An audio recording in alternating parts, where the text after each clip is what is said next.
Welcome to the Thriving Farmer Podcast. I'm your host, Michael Kilpatrick. Our mission is to inspire, educate, and celebrate sustainable farming. We believe that you can build a profitable, sustainable farm that gives you true farm freedom.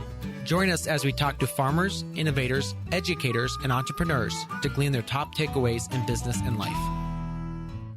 Thank you to the Northwest Arkansas Land Trust for sponsoring this episode of the podcast. Conservation organizations play an important role in supporting local farms and food efforts nationwide. In the heart of the Ozarks, this land trust is taking land access for farmers one step further where they're offering affordable land leases. You can learn more about the program and the farm location by contacting 479-966-4666. Information is online at www.nwafarmlink.org. That is nwafarmlink.org. Hey, Thriving Farmers, Michael Kilpatrick here with yet another episode of the Thriving Farmer Podcast. And today my guest is Adam Martin of Bee Kept Farm in Middle Tennessee. Along with his wife, Leslie, Adam got into beekeeping with the traditional beekeeping methods. After an unsuccessful first year, they decided to think outside the box and shifted their beekeeping to more natural and sustainable methods. Adam, welcome to the podcast. Thank you for having me. I'm glad to be here. Absolutely. So give us a little bit of a background of how did you get started in the bee world?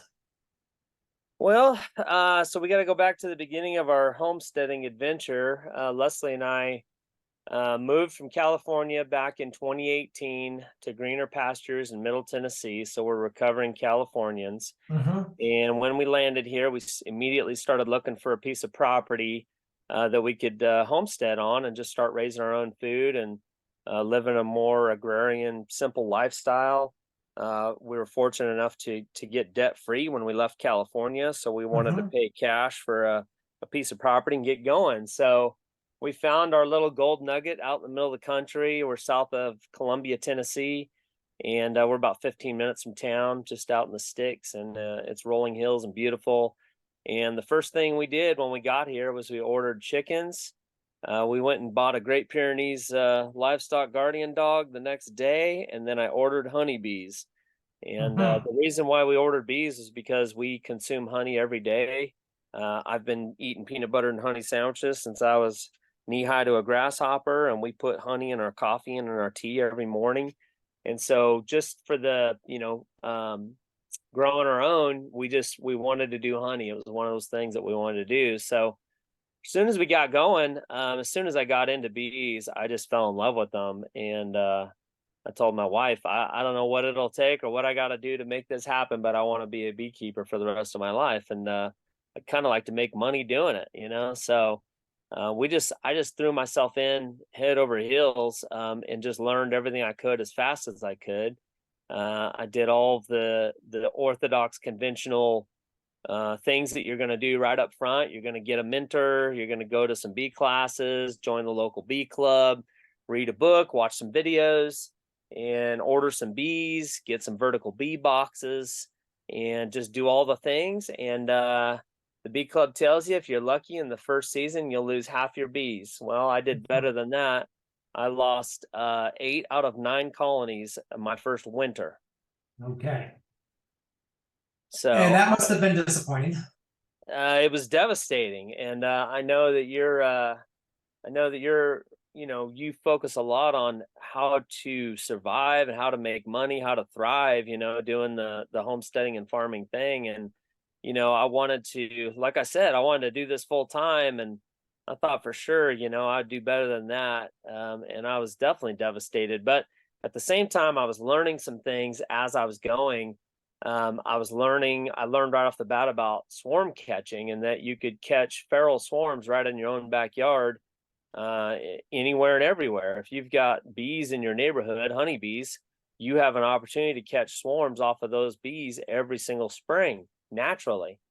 And come to find out, those are actually better bees than the bees that you can buy. And so I got hooked on that real quick. And the one colony that survived that first winter was actually a feral swarm that I caught that very first spring. So the 3 packages of bees that I ordered, those all perished in the first winter. And so my return on my money was not good at all. But my return on those feral bees was really good. since Yes. I had zero money into those bees. All I did was put together a trap, put it up in a tree stand, and caught a feral swarm, and they survived. So that pretty much had me sold on that right away.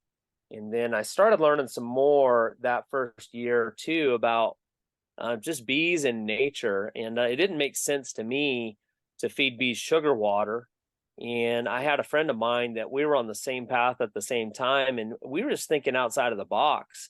I say outside of the bee box, and just the things that are being taught in conventional orthodox beekeeping across the Western world. Uh, they don't they really don't lend to sustainable, and they're definitely not natural, or more natural, as I like to say, beekeeping methods. And one of those things is feeding your bees sugar water. It is perfectly normal for beekeepers across the Western world to feed their bees sugar water all of the time and harvest the honey all of the time. Therefore, basically, they're never letting their bees have their own honey, and what they're actually selling as a product to other people is a product that they like to call funny honey. And there's some ways to mitigate that, but in general, I believe that the hobbyists are not very good at that, and they end up selling basically recycled sugar water as honey to consumers. Mm. And the honey industry is unregulated, which I'm a big fan of unregulation. But at the end of the day, people really have no idea what they're getting when they're getting honey. And so that's one of the things that I switched right away, that I didn't believe feeding sugar water was good for bees. I know it's not good for me, and it just didn't make sense to me. And then also, when you look at sustainability, we had supply chain issues not that long ago, and I remember beekeepers posting that they're running to Walmart and Kroger to buy up all the white sugar in order to feed their bees. And I did not do that. I didn't need to do that because I leave my bees plenty of honey. They're never going to run out. And I have all the honey I need. And so that goes to that sustainability part of my beekeeping method. Okay, so let's back up a little bit here.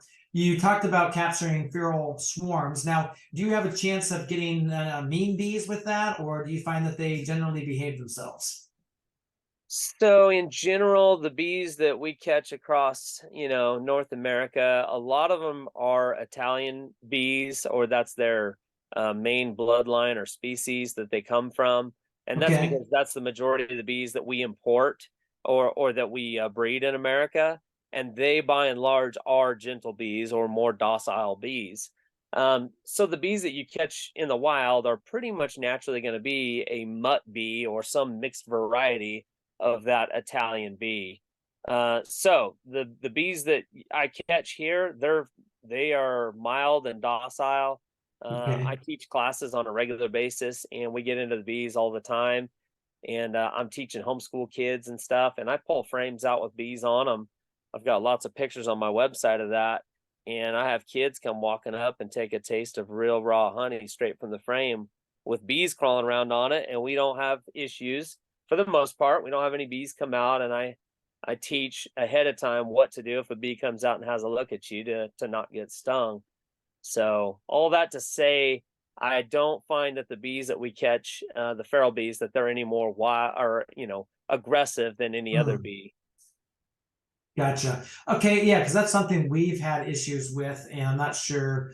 I think it came from a swarm, but what we discovered too is that the bees were running a flight path and they were running into people practically. They just don't have, I guess, very good eyesight. And yeah, we were having people getting stung and chased, and they were literally 100 yards from the bees. Oh, that's not good at all. Yeah.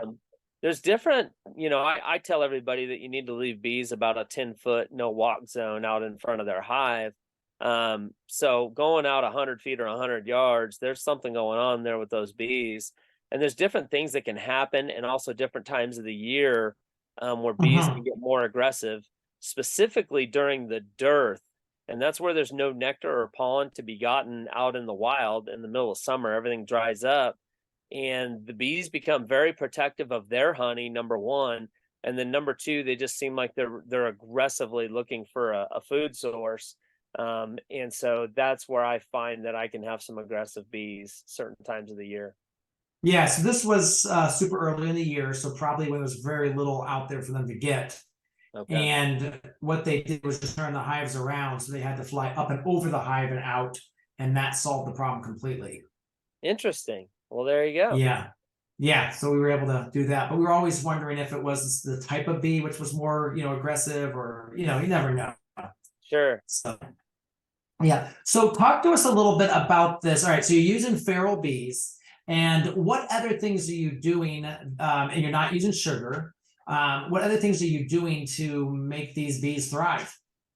So one of the things that I found out in that first year, after I'd already started with the vertical hives, was I found out about horizontal hive beekeeping, and that is a more European style of beekeeping. It's been around just as long as the vertical boxes that we find here in the West. But the horizontal hives, number one, they're made out of two by construction. And I mean, you can make them out of whatever you want. I'm actually having them made now. I use the Amish to make all of the boxes that I sell. They're making them out of true 2-inch thick cedar wood. Okay. And if you think about intelligent design, which I'm a huge fan of, bees are meant to be in a hollowed out tree 15 feet up off the ground out in the middle of the woods. Well, if you think about the sidewalls on that tree, that hollowed out tree, those sidewalls are really thick, number one. And they're every bit of 2 inches thick, if not even thicker, possibly. Number two, Mhm. the hollowed out tree, that the hollow usually, at least the trees that I found bees in, it goes all the way down to the soil at the base of that tree inside. And the temperature of that soil actually regulates the temperature inside of that colony. In the summertime, it keeps it cool because that soil's most likely no warmer than 55 degrees. And in the wintertime, it keeps Correct. them warm because that soil is no colder than 55 degrees.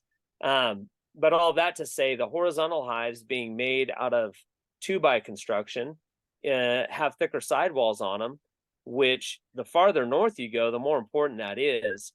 And that's just it's just better insulation for the bees during the wintertime.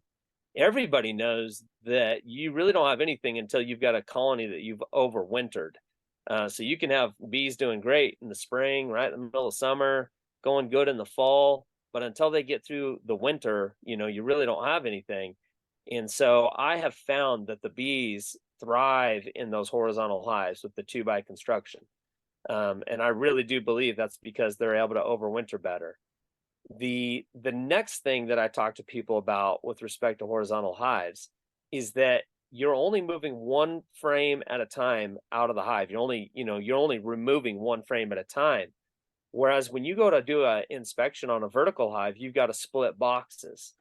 It's Mm. extremely disruptive and invasive. When you do an inspection on a hive like that, you're basically tearing apart their house and then you're putting it back together. Whenever you do that, well, first of all, if you're doing it by yourself, or even if you have somebody running a smoker for you, a lot of times you smash bees. That will make bees very aggressive right then and there. And I honestly believe that they've got PTSD, and that the next time you come back into that yard, they recognize that you were a predator that came and actually hurt their hive the last time you were here, and therefore they're more aggressive. And so when you're just removing one frame at a time to pull honey or to do a hive inspection and then replacing it and putting it all back together, I mean, you basically don't have anything to put back together. You just slide the frames back together, close it up, and walk away. It's much less invasive. It's much easier on you. It's much easier on the bees. And at the end of the day, it's everybody wins. Hmm. Okay, that's very interesting, and I can see that because I know that animals and even insects can actually learn behaviors, and so if you think about that PSTD, that makes a lot of sense, and so that when they would smell smoke or they would sense you in the bee yard, that you are now the enemy. Right? Yeah, very interesting. Okay, so you're experimenting with that now. With that style of bee hive, how do you harvest honey? So it's the same. It's pretty much the same.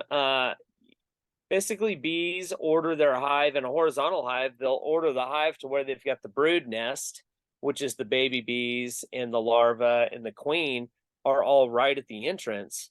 And then the brood nest is always bookended, meaning there's a frame on either end of it that's resource frames. And those resource frames have pollen, nectar, and honey on them. And then outside of that bookended, brood nest is where the excess honey is stored. And so I know when I go to look at one of my horizontal hives, I know where the entrance is. Therefore, I know where the brood nest is. And so I know right where to go to take a look at the honey. And I'm using two different frame styles on the Langstroth, which is the Western, American style frame. The calculation on what to leave the bees is a 2-to-1 ratio. So every 2 frames of bees that I have, I will leave 1 frame of capped honey. And those horizontal hives are all deep frames. So when I say Langstroth frames, I'm saying Langstroth deep frames. There's no medium or shallows in there. On my Lands hive, it's actually much easier, and I'm not sure if you're familiar with Lands. It's the European style frame that George Lands came up with. He was a Frenchman about the same time as our Langstroth, and he developed a different frame style that actually more closely mimics what bees build out in nature in trees, and it's actually taller than it is wider. So I know this is going to be a little hard to imagine, but basically your Langstroth frame is wider than it is taller. Mm-hmm. So the bees are really good at, in those taller frames, what they do is they store a honey rainbow, a 4 to 5 inch rainbow at the top of the frame that is over the brood, which are the eggs and the baby bees down below. And that 4 to 5 inch honey rainbow is actually enough honey for the bees on that frame to survive that winter. So there's no 2-to-1, there's no math, there's no figuring anything out. They actually have enough honey on that brood frame to survive the winter. And so anything outside of the brood nest you can take as far as honey goes. Interesting. Okay. All right. That's fascinating. And so then let's say you're harvesting that, and then I'm assuming you would have still to separate it from the wax. Now, with that, do you probably don't heat it, or you heat it very minimally? I don't heat any of my honey. I try to Okay. harvest honey when we're having warm temperatures. If I happen to have have to harvest like right in the middle of winter because I lose a colony or something like that, I'll heat up. I've got a kind of a honey room, and I'll heat it up in there and try to get it up to 80 degrees or 75 degrees in that room before I go in there to harvest the honey. In cool temperatures, the honey just does not want to come out of the cells.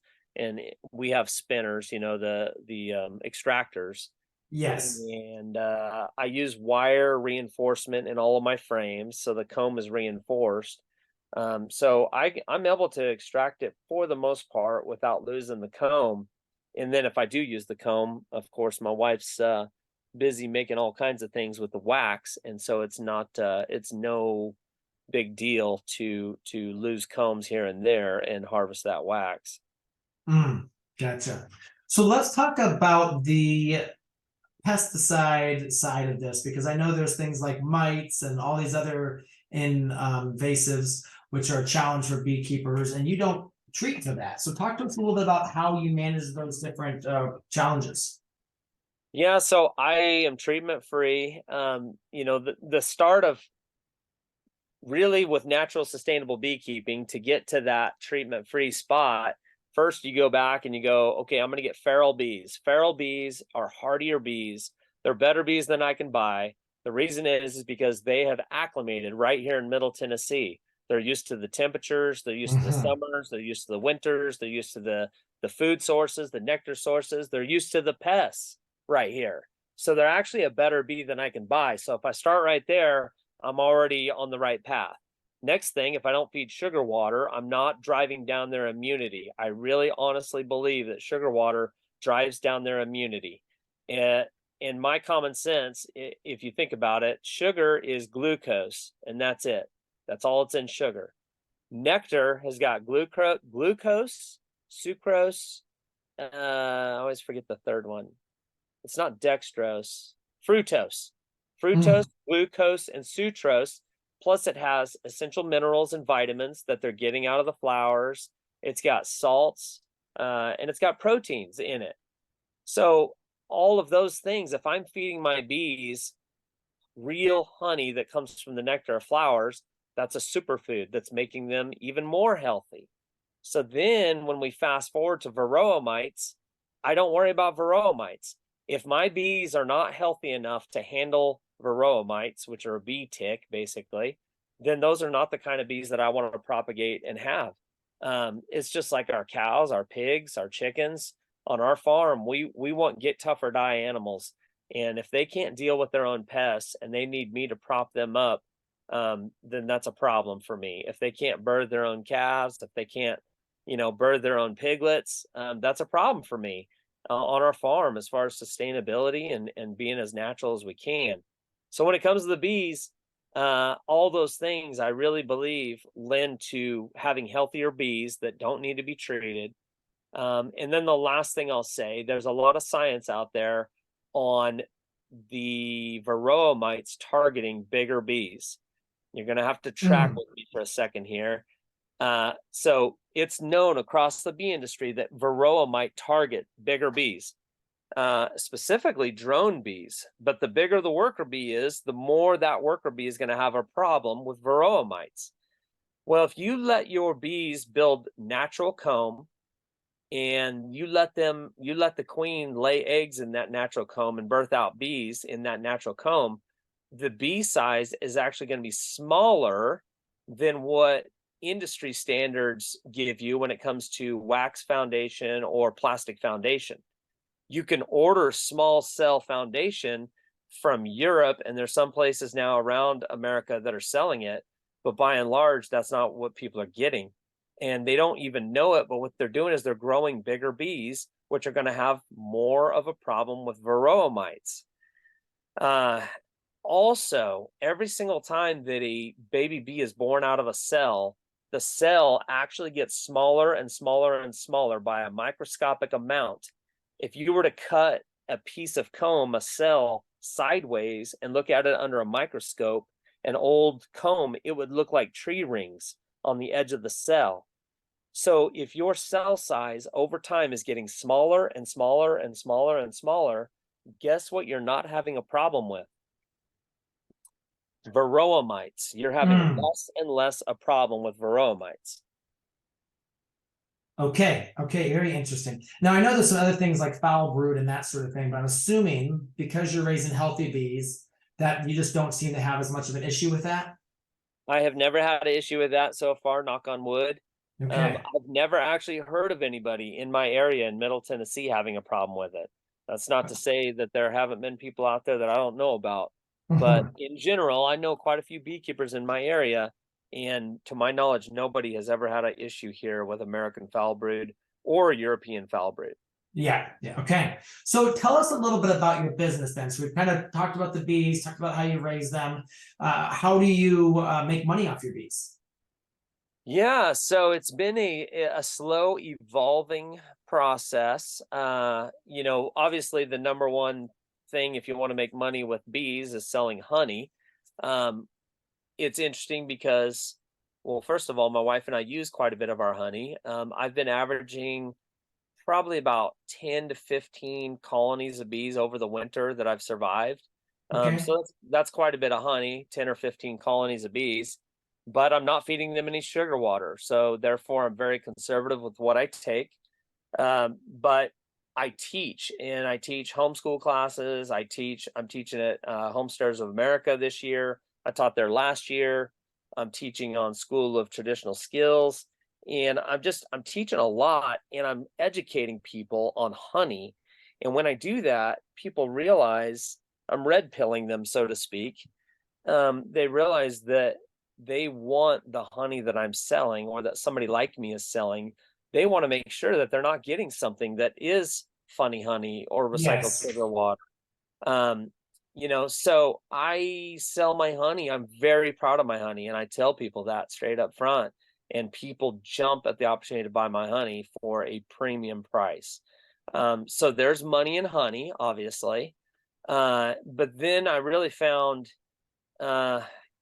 in 2020, I launched my business Be Kept at the very beginning, and with the intent of basically teaching people how to do what I do, going to their property, advising them on how to do what I do, keeping bees naturally and sustainably, and then offering, a full service beekeeping business to where I could go to their property. If they don't want to ever touch bees, I Hmm. can catch swarms on their property, put them in their forever homes on their property, harvest honey when it comes time, and basically they're completely hands off. And I'm offering a service to them that they know they have bees, they get the benefits of having honey, they get the benefits of pollination, all of that. And so I launched that business in 2020. Um, my cousin talked me into, and he's fairly business savvy. He told me to try doing what I was going to do with three basically pilots, three trials. And so what I did was I got a hold of three different families that were close to us and hit them up and just said, "Hey, look, this is what I want to do. I want to get a lot of content and photos and video and, just capture your story as we go and, have you guys participate in this and basically launch my business on this." And so it was very successful. I had a lot of fun doing it. Um, but it just started changing forms as we went. And what I found was there's good money to be made teaching, and especially teaching what I'm teaching. There's very, very few out there that are teaching natural, sustainable beekeeping, and so I have a little niche there.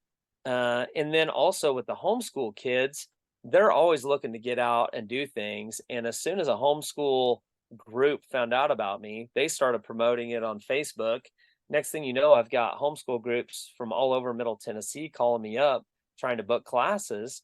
And so, and then having me come to their schools when they have their, um, what do they call them, tutorials, or they have a hand Gotcha. class Yep. day once a week.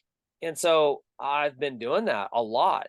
And then I started a Bee Kept boot camp where I teach somebody like you that's interested in doing what I'm doing, or a fellow homesteader, farmer, anybody.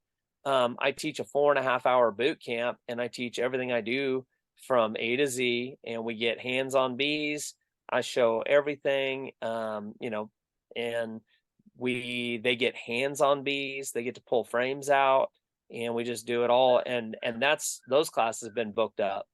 Hmm. So we've really kind of found that that's been the moneymaker, honestly, on our little farm here, has been the classes and keeping those booked out. It's pretty seasonal because obviously, come December, January, probably won't be good times to do this.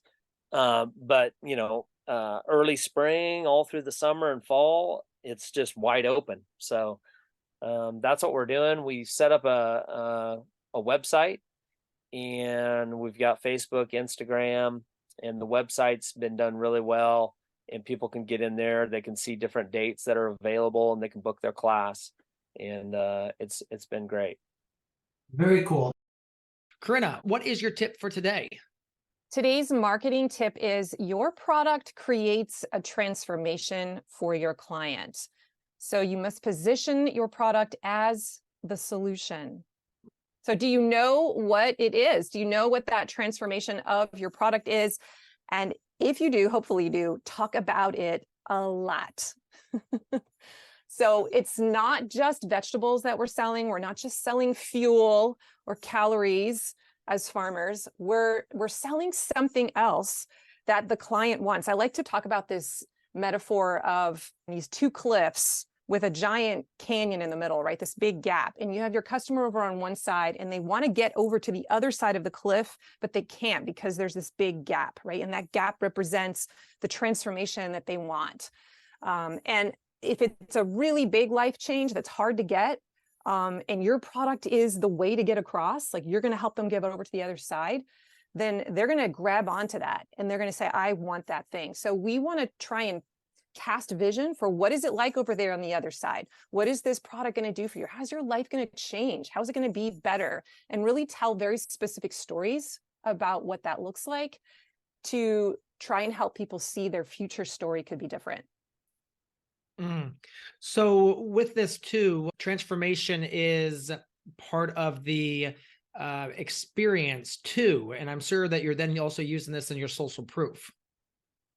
Oh, absolutely. Yeah. Once you hear from your customers and they tell you this is what this product did for me, you can then use that in your social media as social proof. You can have it on your reviews and you can point to this and say, this is what happens when people buy this product or when people get involved in my farm business. And it will cause another person who's thinking about buying that thing, it removes the risk, right? It says, well, if it happened to all those people, it'll probably happen to me.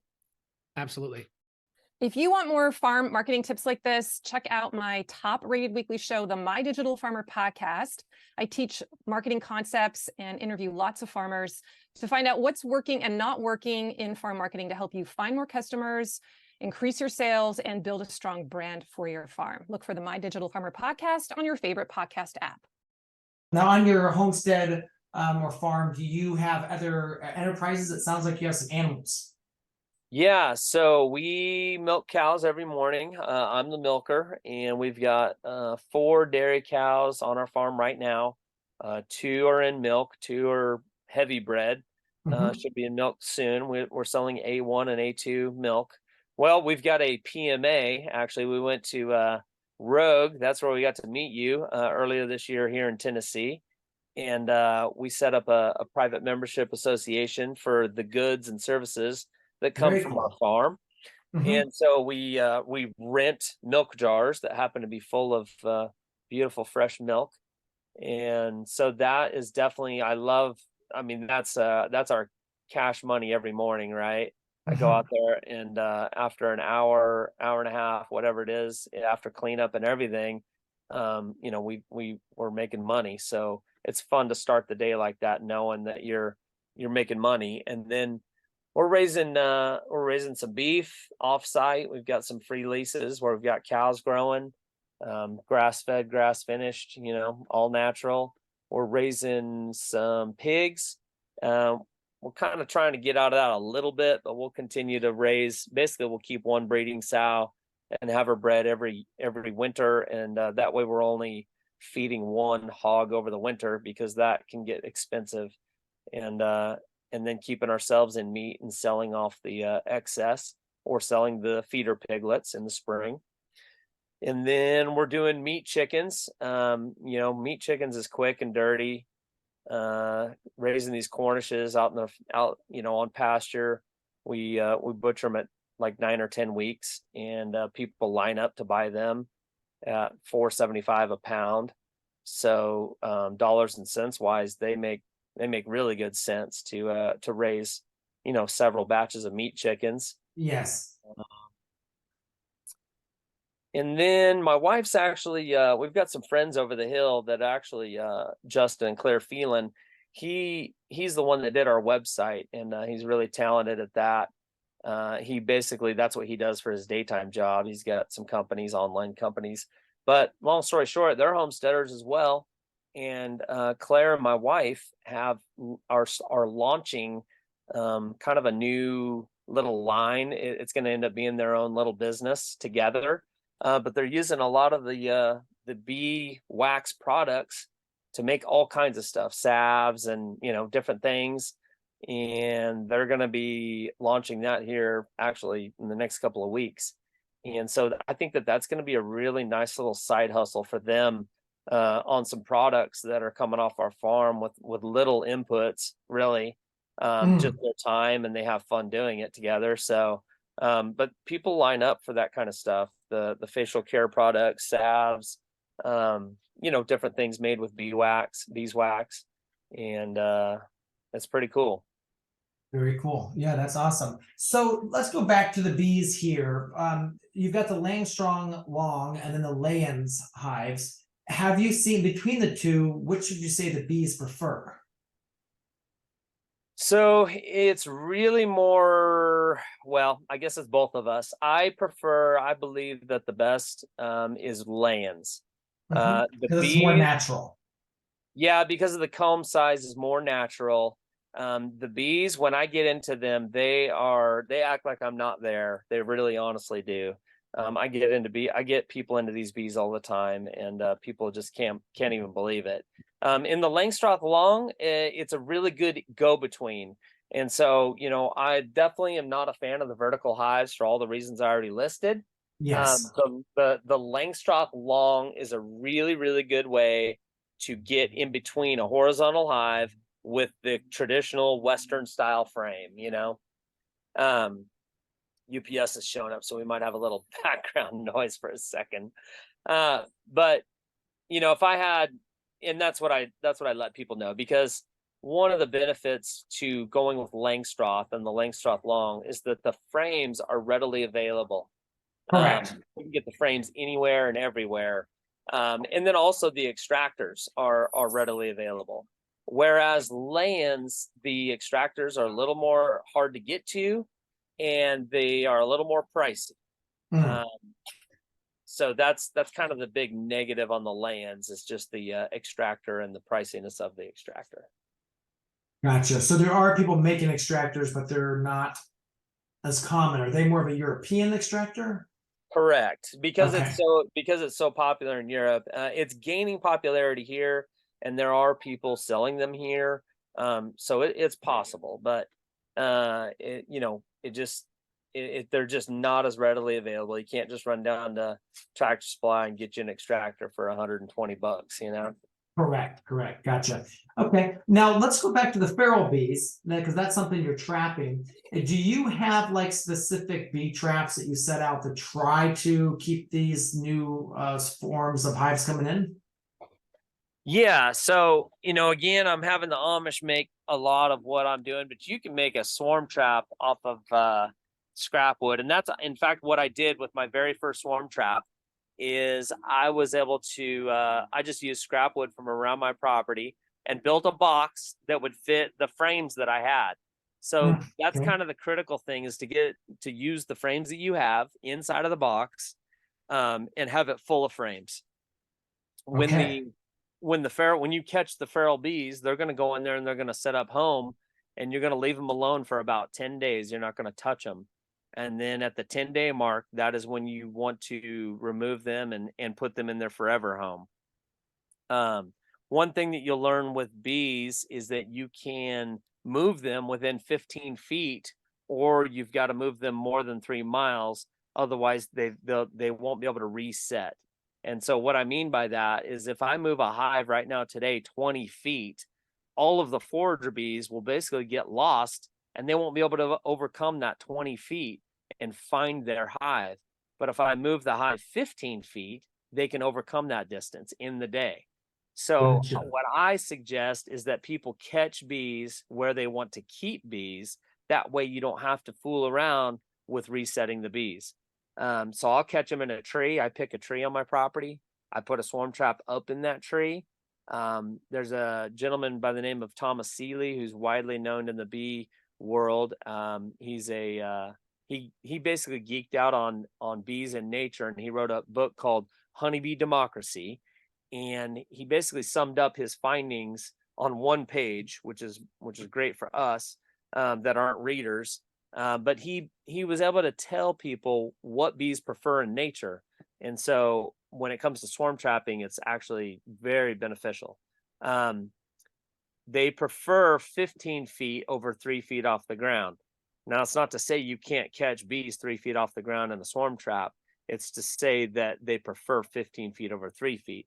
So I tell people, set your swarm trap as high as you possibly can within reason. I don't want anybody killing themselves setting a swarm trap. I have deer stands on my property for hunting, which make it extremely easy for me to get traps up 12 to 15 feet up off the ground. Oh, that's simple. Yes, that makes a lot of sense. Yeah, and I'm not using them during the spring. So Correct. what you want to do is you want to have your swarm traps baited and ready to go by the first day of spring. I mean, as soon as those first blossoms start to erupt on the silver maple trees here in Tennessee, which is about March 1st for me, I'm going to make sure that all my swarm traps are baited and hung and ready to go. And what are you baiting with? Lemongrass essential oil. There is Okay, also and you just want to go a little bit inside, and you can go big on the outside. So on the inside, I use these little scent release lures. Okay. And it basically, the lemongrass leaches out of those for months. And so I never have to go back and rebait the swarm traps. I just check on them, make sure, see if there's any bees coming and going, and if not, I move on. And then as soon as there's bees, as soon as I recognize that there's definitely bees that have moved in there, at that point I can start the clock on the 10 days. Okay. And then when I say go big on the outside, I learned that you can go really big on the outside and attract swarms from a long ways away. So what I do is I soak toothpicks in lemongrass essential oil, and I'll put those in the bark of the tree, or I'll put them underneath the lid of the swarm trap. I'll do some things like that as long as it's on the outside of the trap. Bees have 200 times our sense of smell, and so you don't want to overpower them inside of the swarm trap. Okay. Okay. Gotcha. Now, what you said, the 15-foot rule, let's say you wanted to move them a little further than that. Can you do it in multiple steps, like maybe 10 feet and then sometime later another 10 feet? You absolutely can. You can do it incrementally, and I have done that and had clients and customers that have done that. Okay. So you can definitely do that. Okay. Interesting. Move them 10 or 15 feet, leave them for probably a week or two, and then move them another 10 or 15 feet. Gotcha. What would you say the biggest question people have when they come to your classes is? Wow. You blindsided me with that one. One thing that people ask a lot is, what can I plant for bees, or do I plant something for my honeybees, so that they have plenty of nectar and to encourage honeybees. I tell people, just basically, if you could seed all your grass, wherever you're growing grass, if you could throw in some white clover seed. White clover is, it starts blooming early and it blooms really late into the spring, and it's a great nectar source for the bees. And so I see that as really one of those things that you could do really easily. A lot of people will seed. It's funny because tons of people think that clover is a weed, of course. But for the honeybees, clover's great. I encourage the kids when they come over here for homeschool classes to grab those seed pods that are sticking up out of the dandelions, and to kick them and blow them and do all the things that I was told not to do when I was a kid. And the bees love the dandelion flowers. They get lots of nectar out of those. So I would say that's kind of the number one thing that people ask. When you go to Lowe's, Home Depot, the local plant shops, they usually have a tag on the plant that'll say if it's pollinator friendly. And you can just look on there, and if honeybees like it, then that would be something that I would consider planting. Also, late bloomers, things that'll bloom. Like here in Tennessee, I'm looking for things that are going to bloom in June, July, when we are having a dearth and there's nothing out there to get. If I have some of those late bloomers, then the bees will cover those up, and they won't run out of a nectar source and go to their ways of getting aggressive and getting defensive. Correct. Yeah. We've been really surprised by the super early willows and all the pollen that the bees go nuts over them. I got some video I should send you of literally, I think it's February, late February here, where the willows are starting to go nuts and the bees are just covering them. Wow, I would like to see that. Here it's the silver maples are kind of the first thing. So that would be cool to see. I'd like to see that. Yeah, and the nice thing about willows is they're so fast to establish. So within 1 year, you can have a good crop of catkins for the bees. Yeah, that's awesome. So anyway, but yeah, she planted some willow trees. Now that I think about it, right off here to my left, and they are growing. But I'm going to tell her about that. Yeah, I wonder what type she started. Not sure. Yeah. So that is very cool. So I'm just trying to think late crop for them as well. What do you have any specific species that you recommend for late honey blooms, or just late food sources? So the ones that I bought and planted, they're called a chasteberry or vitex bush. Yes. They look like a butterfly bush, purple flowers, and they do bloom really late. They're summer bloomers. In fact, they'll just keep blooming. It's funny because we have this summer was wet this entire summer down here in Middle Tennessee, and we really never had a dearth. Send it our way. Okay. Yeah, I know, it's crazy. I tell people that 100 miles north of here, it's dry. 100 miles south of here. It's hot and humid, and we're in a little honey hole right here, and we really love it. But Yeah. we I planted all those vitex bushes, and they're growing like crazy. They're really pretty to look at. Their seeds you can actually grind up and use for pepper. But then also I It's an thought about, herb too. yeah, it is. It's women will use it for a estrogen. So it's I've actually done a little research, and people sell it on eBay, and I've thought about because they produce a ton of seeds. I've really thought about harvesting those seeds and selling them on eBay Interesting. Yeah. or Etsy. But yeah, so that's one of the bushes. I mean, I would just do some research and find out what late pollinators would work in your area, and that's what I would kind of focus my attention on if I was going to plant something specifically for bees. And I know, not everybody lives in a place like I live, as far as how, just how much there is for the bees to get a hold of. So I would definitely look into those things if you want to get bees. Just take a look at some of the good nectar sources that you could possibly plant for them.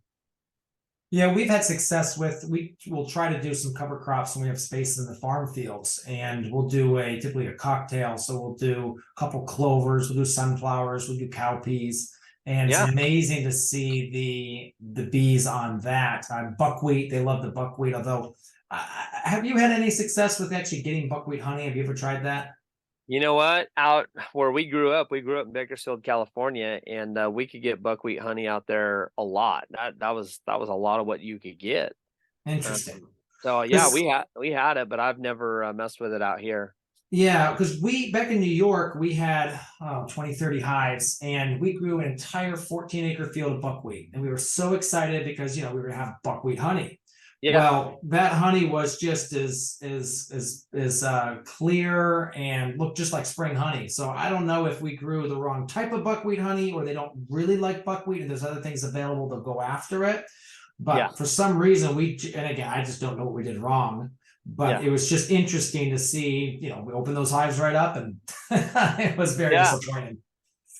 Yeah, I let people know this, that bees will go to the best nectar source at the moment, all year long, and so inside of their 3-mile radius, basically. So I have blueberry bushes, and I'm telling you, I very rarely, if ever, see a honeybee on my blueberry bushes, which are 50 feet from where most of my hives are, and that's because I'm not there when that's the best nectar source at the moment. Or there's some other pollinators pollinating it, and the bees are on something else that's the better nectar source. So that could have happened with your buckwheat, to where there's something else out there that they love and that they're going after, and they're basically leaving your buckwheat alone.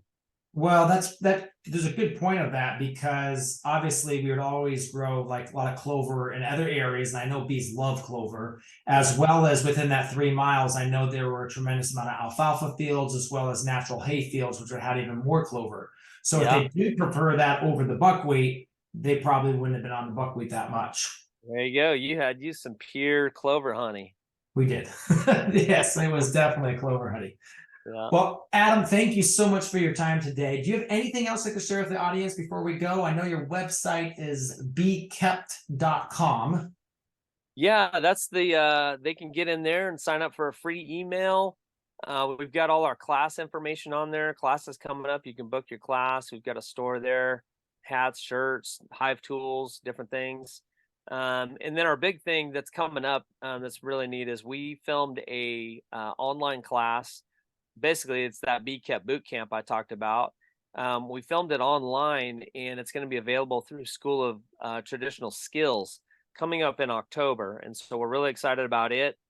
People can get on that on our website, and they can click the link and get in there and take a look. And that school offers loads of classes on all kinds of different things when it comes to homesteading. So that's a big thing. We're going to be at Homesteaders of America in October. Looking forward to that. So if any of your listeners are there, tell them to make sure they stop by and say hey to us. And I think that's about it. We're just excited for what the future holds. And we sure appreciate you having us on today. And we just look forward to things to come, good things to come. So that's it.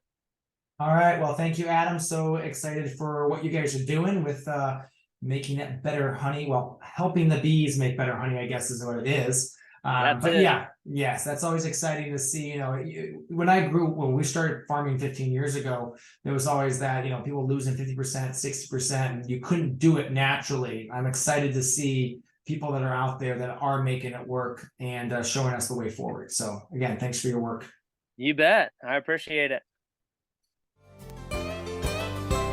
So there you have it, another episode in the books. So I'd love if you would hop on over to iTunes and leave us a rating and a review. Those mean everything to us. We love to hear what you're thinking. If you have a podcast guest that you can recommend, please pop on over to the Thriving Farmer Podcast website and leave us a review. That's thrivingfarmerpodcast.com.